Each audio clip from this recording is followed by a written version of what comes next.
Every day we wake up and we're faced with two choices: continue to live by default or live by design. An unbreakable mindset isn't born out of comfort. It's forged daily in the fire of intention, discipline, and meaning. Here are 5 practices that, if done consistently, will build that kind of mind. Not a mind that avoids pain or fear, but one that walks straight into it, ready, steady, and unshaken. Before the emails, before the texts, before you check the news or scroll through your phone, pause. Sit in the stillness and ask yourself one question that very few people dare to ask in the rush of modern life. Why am I doing what I... It's such a simple question, and yet most people live their entire lives without truly answering it. They wake up, go through the motions, chase achievement after achievement, check off every task on their list, and still feel lost. That's because when we lead with tasks instead of purpose, we confuse movement with meaning. We end up busy but not fulfilled, active but not aligned. Starting your day with purpose means stepping back from the noise of what and reconnecting to the deeper why. It's the conscious decision to live by design rather than default. Because here's the hard truth. If you don't choose your direction, something or someone else will choose it for you. The to-do list will always be there. It will always demand your attention. There will always be calls to return, projects to finish, errands to run. But the to-do list doesn't know your values. It doesn't know your dreams. It only knows urgency. And urgency is rarely aligned with importance. Purpose, on the other hand, is not urgent.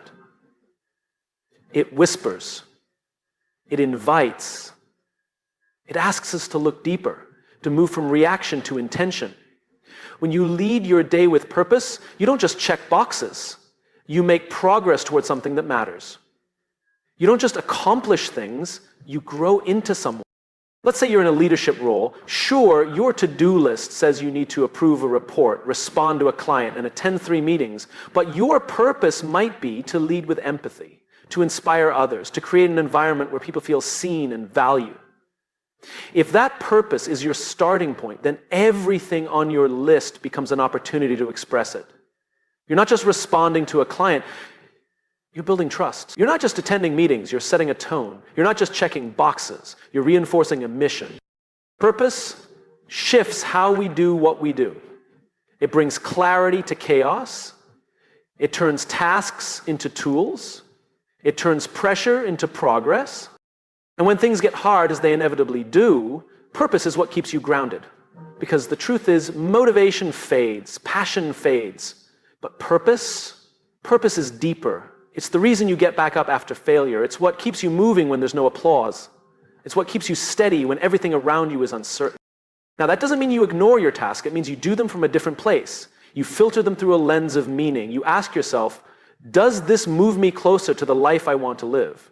Does this reflect the kind of person I want to become? If the answer is no, maybe it shouldn't be on your list in the first place.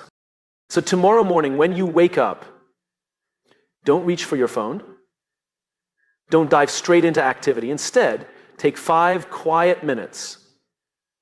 Close your eyes, breathe, and ask, why am I showing up today? What kind of impact do I want to make? Not just what do I want to finish. That small pause could change the entire trajectory of your day. Over time, it could change your life. Because when you begin with purpose, you don't just get more done, you become more of who you were meant to be. We've all felt it, that quick surge of anger when someone cuts us off in traffic, the sting of a careless comment, the rush of frustration when plans fall apart. These moments test us. And in those moments, what we do next defines not just the outcome of the situation, but the strength of our mindset. Emotional discipline isn't about pretending everything's fine. It's not about bottling things up or becoming numb. It's about learning how to respond rather than react.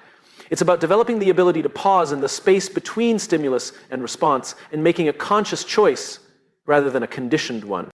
Most people go through life on autopilot. Something upsets them and they lash out. Something scares them and they shut down. They become passengers in their own emotional lives, allowing external circumstances to dictate their internal state.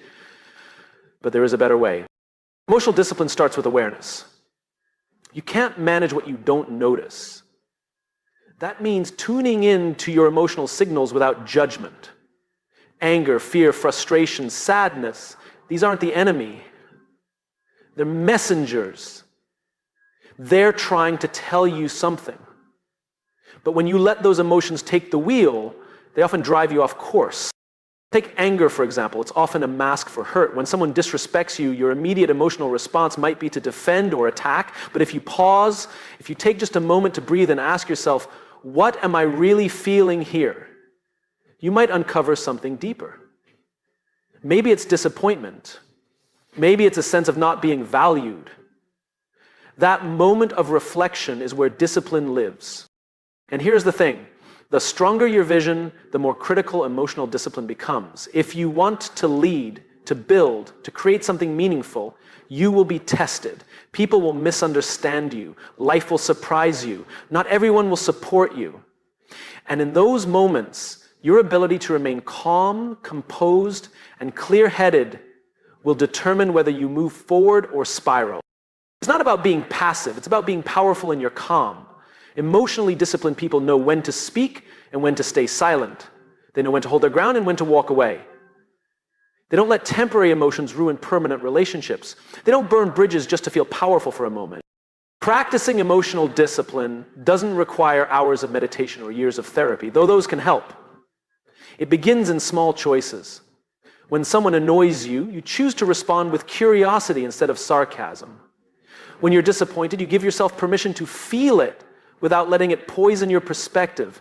When you're stressed, you slow down instead of speeding up. Discipline means you no longer hand your peace of mind to the first person who pushes your buttons. You take ownership of your state. You lead yourself first. And only then are you qualified to lead others. One of the most powerful questions you can ask in emotionally charged moments is this: is what I'm about to say or do aligned with the person I'm trying to become? That question puts your emotions in service of your values. It reminds you that your reactions are not fixed, they're trainable. And every time you pause, breathe, and choose wisely, you're strengthening a muscle that very few people ever develop. You can't control what the world throws at you, but you can control how you hold it. You can meet chaos with clarity. You can meet insult with integrity. You can meet fear with courage. And when you do, something amazing happens. You stop being a victim of your circumstances. You become the author of your responses. You stop breaking under pressure and start building a mindset that doesn't just endure a challenge, but rises through it. We live in a world that constantly tells us to seek comfort, make things easier, avoid the hard stuff, don't take risks, don't feel pain. But the truth is, nothing worth having, nothing truly meaningful is ever built in comfort. Growth lives on the other side of discomfort. And the people who learn to embrace it on purpose are the ones who rise above the rest. Discomfort isn't the enemy, it's the signal that you're stepping beyond what's familiar. It's the feeling that tells you you're not coasting anymore, you're stretching. And when you stretch consistently, you grow stronger, wiser, and more resilient. Most people wait until life forces them into discomfort through loss, failure, or unexpected change. But there's another way. You can choose it. You can seek out small discomforts every single day, not because you enjoy pain, but because you understand its purpose. Waking up earlier than your body wants to, saying no to distractions, having the hard conversation, showing up when it's easier to stay home, trying something new even when you feel unsure. These aren't grand gestures. They're choices. And when you make them on purpose, they train your mind to stop fearing discomfort and start using it.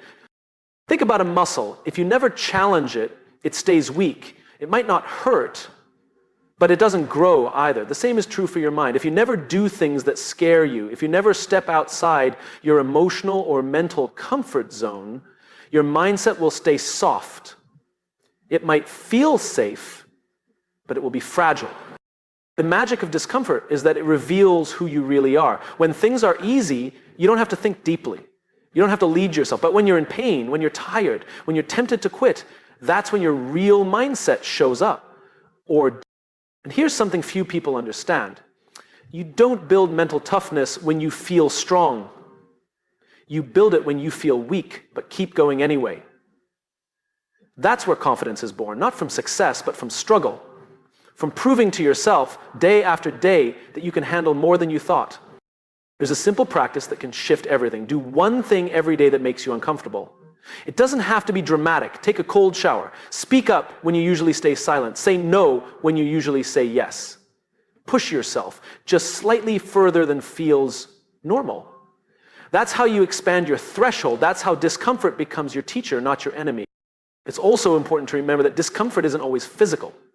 Emotional discomfort, like rejection, embarrassment, or uncertainty, is just as powerful. And avoiding it keeps you stuck. But when you step into it, when you allow yourself to be vulnerable, when you act with courage even while afraid, that's when you become unbreakable. There is a quiet kind of power in choosing discomfort. It's not loud, it's not flashy, but it's transformative. Because each time you do something hard on purpose, you're sending a message to yourself. I don't run from difficulty, I rise to it.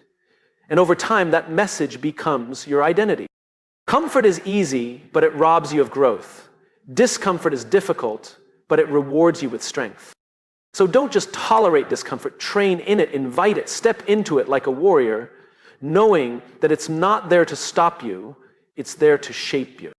Because if you can learn to embrace discomfort on purpose, nothing can truly break you. And everything you want, everything you're capable of becoming, is waiting on the other side. If you spoke to your friends the way you speak to yourself, would they still want to be around you? Most people carry an inner voice that isn't a coach. It's a critic. It second guesses, tears down, and magnifies every flaw. It says things like, you're not good enough. You always mess this up. Who do you think you are? And the most dangerous part, we start to believe it. We don't question it, we accept it as truth. But here's the reality. That voice was trained. It wasn't born with you. It was shaped by years of judgment, comparison, rejection, and fear. The good news? It can be retrained. And it must be because your relationship with yourself sets the tone for every other relationship in your life. Speaking to yourself with kindness isn't weakness, it's wisdom. It doesn't mean you let yourself off the hook. It means you hold yourself to high standards without tearing yourself down in the process. Think about someone you deeply care about. When they fail, do you mock them? When they feel afraid, do you call them pathetic? Of course not. You encourage them, you support them, you remind them of their worth, even when they've forgotten it themselves. You deserve that same level of care. The words you say to yourself are not harmless. They shape your confidence, your belief, your resilience. They form the lens through which you see the world, and if your inner dialogue is toxic, then even success will feel empty. Because you'll always feel like you're not enough. Self-talk isn't just psychological, it's practical. When you face a challenge, your internal voice is either building you up or tearing you down. It's either saying, you've got this, or why even try? And over time, those voices add up. They form habits of thought. And those habits determine whether you show up with courage or shrink in fear. So how do you change it? First, you become aware. Pay attention to your internal dialogue. Not just when things go well, but especially when they go wrong. Notice the patterns. Catch the harsh words, write them down if you need to. Awareness is the first step to breaking the cycle. Next, interrupt it. When you catch yourself saying something cruel or self-defeating, ask, would I say this to a friend? If the answer is no, it has no place in your self-talk. Replace it. Not with fake positivity, but with grounded truth. Instead of, I always fail, say, I'm learning. This is part of the process. Instead of, I'm not enough, say, I'm still growing, but I have value now. This isn't about pretending everything's okay. It's about choosing words that support your growth instead of sabotaging it. Because real strength doesn't come from beating yourself up. It comes from being honest and hopeful at the same time.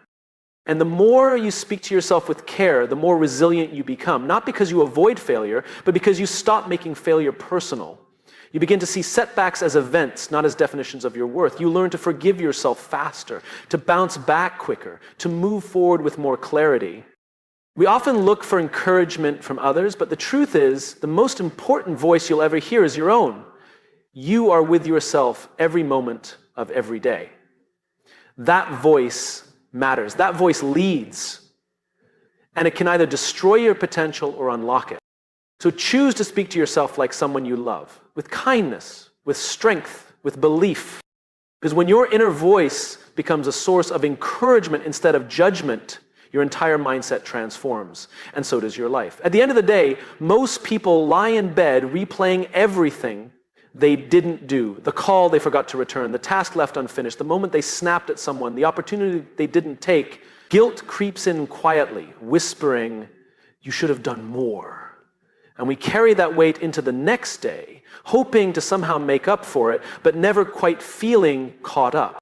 This is how so many people live, exhausted, chasing a finish line that keeps moving, holding on to guilt like it's some kind of fuel. But guilt is a terrible motivator. It drains your energy, it narrows your focus. It keeps you stuck in the past, obsessed with what went wrong instead of grounded in what went right. Gratitude, on the other hand, changes everything. But gratitude doesn't ignore the things that didn't get done. It simply doesn't let those things define your day. It shifts your attention from what's missing to what's meaningful. It invites you to acknowledge progress, not just perfection. You might not have finished the entire list, but maybe you showed up anyway. Maybe you made someone feel heard. Maybe you got through a tough moment without breaking down. That matters, and gratitude allows you to see it. Ending your day with gratitude doesn't require a grand ritual. It can be as simple as writing down 3 things that went well: a small win, a kind word, a lesson learned. Over time, this daily practice rewires your brain to notice what's working instead of what's lacking. And that small shift creates a massive impact on your mindset. Guilt says, "You're behind." Gratitude says, "Look how far you've come." When you train yourself to end the day on a note of thankfulness, you start to rest better, think clearer, feel lighter. You wake up with a stronger mindset because you're not carrying yesterday's shame into today's possibilities. And this isn't just feel-good advice, it's strategic. A mindset built on guilt becomes reactive. You're always trying to prove something, always trying to earn your worth. But a mindset rooted in gratitude becomes intentional. You act from a place of fullness, not lack. You move from purpose, not pressure. Gratitude also creates emotional resilience. When life gets difficult, and it will, grateful people still feel the pain, but they're not consumed by it. They can find meaning in struggle. They can hold both joy and hardship in the same breath. That's not naive, that's strength.